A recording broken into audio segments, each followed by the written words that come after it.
આવાસ ખખડી ગયા। પ્રધાનમંત્રીનું સપનું છે કે દરેક ગરીબને તેનું પોતાનું ઘર મળે, પરંતુ પ્રધાનમંત્રીના સપનાને ચકનાચૂર કરવાનું કામ ભ્રષ્ટ બાબુઓ કરી રહ્યા છે। 30 વર્ષની ગેરંટી જે પ્રધાનમંત્રી આવાસમાં અપાઈ છે તે માત્ર 3 વર્ષમાં જ ખખડી રહ્યા છે। જુઓ 3 વર્ષમાં જર્જરિત થઈ ગયેલા પ્રધાનમંત્રી આવાસનો આ ખાસ અહેવાલ।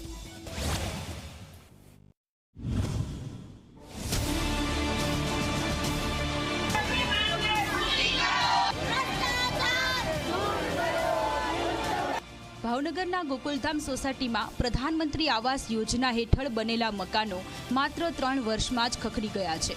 પ્રધાનમંત્રી નરેન્દ્ર મોદીનું સપનું દરેક ગરીબને પોતાનું ઘર આપવાનું છે, પરંતુ ભ્રષ્ટ અધિકારીઓ અને બેદરકાર બાંધકામે આ સપનાને ખંડિત કર્યું છે।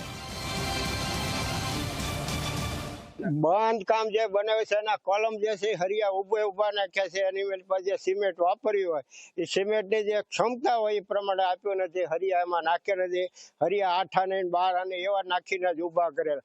હરિયાને જે નીચે વાળીને ફાઉન્ડેશન ભરવાનું હોય કોલમ એ ભરવામાં નથી આવેલ।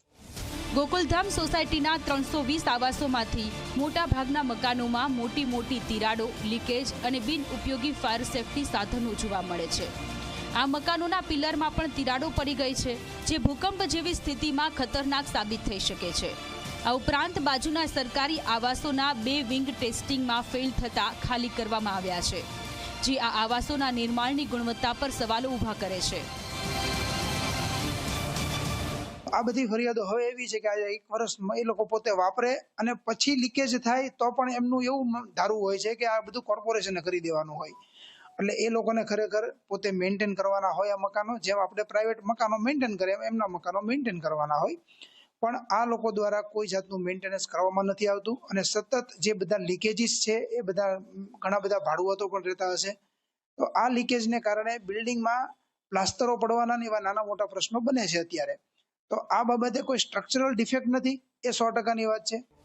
રહીશોએ તંત્રને અનેકવાર રજૂઆત કરી, પરંતુ તંત્રના કાને કોઈ અસર થતી નથી।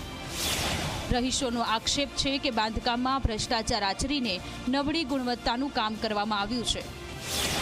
આ આવાસોને 30 વર્ષની ગેરંટી હોવાનો દાવો હતો, પરંતુ 3 વર્ષમાં જ આ સ્થિતિ થઈ ગઈ છે। 66 કરોડ ઉપરનો ભ્રષ્ટાચાર છે આમાં, એટલે એ લોકોને રસ ન હોય સ્વાભાવિક છે।